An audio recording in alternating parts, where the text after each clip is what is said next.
सो यार, welcome back to the video. अब हम यहाँ पे क्वेश्चन नंबर 3 के ऊपर बात करने वाले हैं, जो कि था कि हमें यूजर द्वारा इनपुट किए गए नंबर को चेक करना था कि वो पैलिंड्रोम है या नहीं। हमने डिस्कस करा था फर्स्ट वीडियो में, इस क्वेश्चन सीरीज की फर्स्ट वीडियो में, कि पैलिंड्रोम होता क्या है। पैलिंड्रोम कौन सा नंबर होता है कि जब हमारे पास में ओरिजिनल नंबर अपने रिवर्स के बराबर हो जाए तो हम उस नंबर को पैलिंड्रोम कहते हैं। तो यार चलो इसका कोड समझते हैं फिर फटाफट से। तो यार वही हमारे पास में 3 लाइनों का सफर, ये 3 लाइनें जब तक हम बेसिक कोडिंग कर रहे हैं हमारे साथ रहेंगी। सबसे पहली है iostream.h hash include iostream.h, second hash include conio.h, third void main, ये आपको पता ही है। देन ओपनिंग ब्रैकेट हमारे प्रोग्राम का, जो कि इंडिकेट करता है कि इसकी नेक्स्ट लाइन से हमारा प्रोग्राम शुरू हो रहा है। ठीक, हमने पिछले सेट ऑफ क्वेश्चन सीरीज जो थी वहां पे रिवर्स ऑफ अ नंबर निकालना सीखा था। तो सेम यार वही प्रोग्राम है, बस एक छोटी सी एडिशन होने वाली है। तो सेम वही प्रोग्राम रहेगा। इंट नंबर, हाँ जी, एक नंबर नाम का हमने एक वेरिएबल ले लिया। रिमाइंडर, एक रिमाइंडर नाम का हमने एक वेरिएबल ले लिया। ठीक, देन आरईवी नाम का एक वेरिएबल ले लिया जिसकी वैल्यू 0 है, रिमाइंडर की भी वैल्यू 0 है। यहां पे क्या है, बी नाम का एक वेरिएबल लिया जिसकी वैल्यू 0 है। नेक्स्ट लाइन पे है cout, enter number to be checked. User से बोला कि वो नंबर एंटर करो जो आपको चेक करवाना है कि वो पैलिंड्रोम है या नहीं। सिन करा नंबर को, सिन करा नंबर में मतलब कि यूजर से नंबर नाम के वेरिएबल में एक वैल्यू इनपुट करवाई। ठीक, उसके बाद में जैसे हमने रिवर्स फाइंड आउट करा था, while number greater than 0, remainder equal to number modulus 10, reverse equal to reverse into 10 plus remainder and number equal to number divide by 10। जब ये लूप खत्म होगा तो हमारे पास में नंबर का रिवर्स आ जाएगा और ये वो नंबर है जो कि यूजर ने हमें दिया था। तो यूजर द्वारा एंटर किए गए नंबर का रिवर्स हमारे पास में आ जाएगा जब ये लूप खत्म होगा। ठीक, ये था रिवर्स वाला प्रोग्राम। अब भाई यहां पे एक छोटा सा एडिशन हुआ। वो क्या है, पैलिंड्रोम क्या होता है कि ओरिजिनल नंबर जो था जब वो रिवर्स के बराबर हो जाए तो वो पैलिंड्रोम कहलाता है। तो चेक करना पड़ेगा ना कि इफ आरईवी इक्वल टू नंबर है या नहीं है। तो सी आउट में पैलिंड्रोम लिखा, एल्स में नॉट पैलिंड्रोम लिखा एंड देन गेट ch, और ये हमने बंद कर दिया। अच्छा, इस कोड में मेरे को किसी ने कहा कि सर आपकी गलती हो गई। मैं कि क्या हो गया, बोलता कि सर आपने इफ आरईवी इक्वल टू बी लिख दिया, जबकि कॉन्सेप्ट तो ये कहता है कि पैलिंड्रोम हम एक नंबर को जब कहते हैं कि जब यूजर द्वारा एंटर्ड नंबर अपने रिवर्स के बराबर हो जाए तब वो नंबर क्या कहलाता है, पैलिंड्रोम। ये कॉन्सेप्ट कहता है। मैंने कहा हाँ कहता है।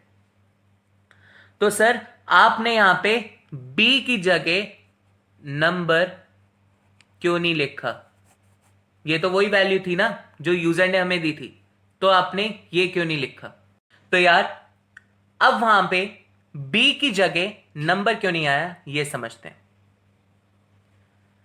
हमें रिवर्स का प्रोग्राम याद हो या फिर हमने समझा हो, जो कि पिछले क्वेश्चन सीरीज में हमने डिस्कस करा था, तो वहां पे यही चीज थी सेम एज इट इज।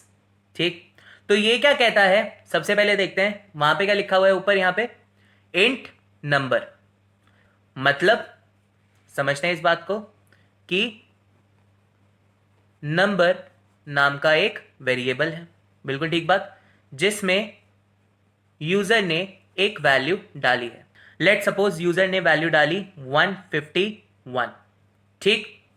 फिर क्या लिखा हुआ है वहां पे, REV इक्वल टू 0, मतलब कि REV एक नाम का वेरिएबल है जिसके अंदर वैल्यू 0 है, ठीक। फिर क्या लिखा हुआ है, रिमाइंडर इक्वल टू 0, मतलब रिमाइंडर नाम का एक वेरिएबल है जिसकी वैल्यू 0 है, ठीक। लास्ट में क्या लिखा हुआ है, b इक्वल टू 0, मतलब कि b नाम का एक वेरिएबल है जिसकी वैल्यू 0 है, ठीक। अब आते हैं नेक्स्ट लाइन पे। ये क्या कह रहा है, while नंबर ग्रेटर देन 0, मतलब ये कोड जब तक चलेगा, या फिर मैं कहता हूं ये लूप जब तक चलेगा जब तक नंबर की वैल्यू 0 से बड़ी है। इस समय नंबर की वैल्यू क्या है, 151, तो क्या 151 ग्रेटर देन 0 है? बिल्कुल सही है। तो ये कंडीशन हुई ट्रू, लूप के अंदर आए। Remainder equal to number modulus 10, तो रिमाइंडर इक्वल टू नंबर क्या है हमारे पास में, 151 मॉड्यूलस 10, जो कि वैल्यू क्या देगा हमें, 1, है ना। चाहे आप कैलकुलेट कर लो, 151 को जब आप मॉड्यूलस करोगे 10 के साथ में तो आपके पास में रिमाइंडर 1 आता है।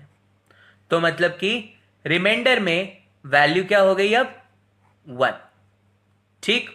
नेक्स्ट लाइन क्या कहती है, REV equal to REV into 10 plus remainder, मतलब REV equal to REV into 10, REV की वैल्यू क्या है, 0 इंटू 10 प्लस रिमाइंडर की वैल्यू क्या है, 1, तो मतलब इसकी वैल्यू क्या आ गई, 1, ठीक। अच्छा जी, नेक्स्ट क्या हमारे पास में लाइन कहती है, number equal to number divide by 10, मतलब 151 डिवाइड बाय 10, जो भी आंसर आएगा वो हमारे पास में नंबर की नई वैल्यू हो जाएगी। तो क्या आंसर आता है, 151 को अगर डिवाइड करते हैं 10 से, हमें याद है ना कि ये वाला जो ऑपरेटर होता है ये क्या रिटर्न करता है, क्वोशिएंट रिटर्न करता है। क्या रिटर्न करता है, क्वोशिएंट रिटर्न करता है। तो 151 को जब हम 10 से डिवाइड करते हैं तो क्या क्वोशिएंट आता है, 15, है ना, 15 आता है क्वोशिएंट। तो अब आप देखो यार, पहले नंबर की वैल्यू क्या थी, 151, और अब नंबर की नई वैल्यू क्या है, 15। ऐसे ही हम अगर आगे चलेंगे, क्योंकि 15 तो ग्रेटर देन 0 है, तो लूप की कंडीशन फिर ट्रू हुई। तो जब ये प्रोसेस दोबारा होगा तो अब हमारे पास में नंबर की वैल्यू जो है वो घट के 1 हो जाएगी, ठीक है जी, कोई बात नहीं। क्या अब 1 ग्रेटर देन 0 है, फिर कंडीशन वाइल की ट्रू होगी, फिर हमारे पास में एक बार और लूप घूमेगा और इस बार नंबर की वैल्यू वो 0 करके लौटेगा।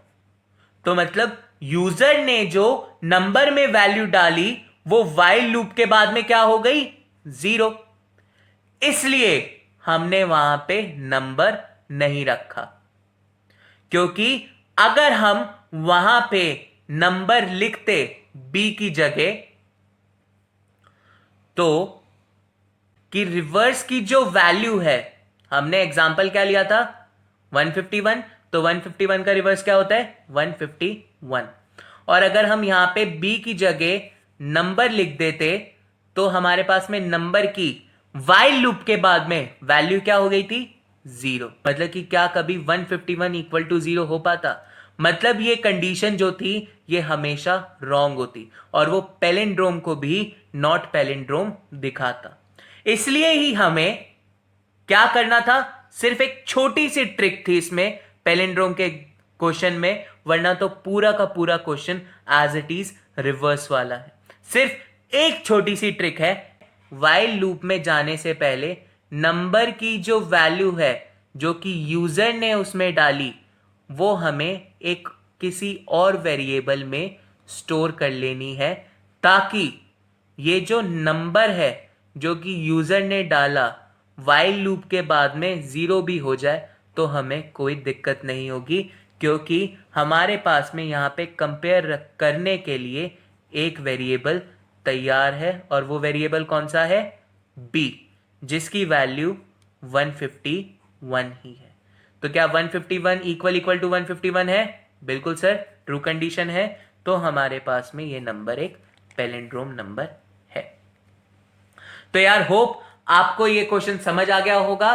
सो नेक्स्ट क्वेश्चन हम करेंगे नेक्स्ट वीडियो में। Till then good bye.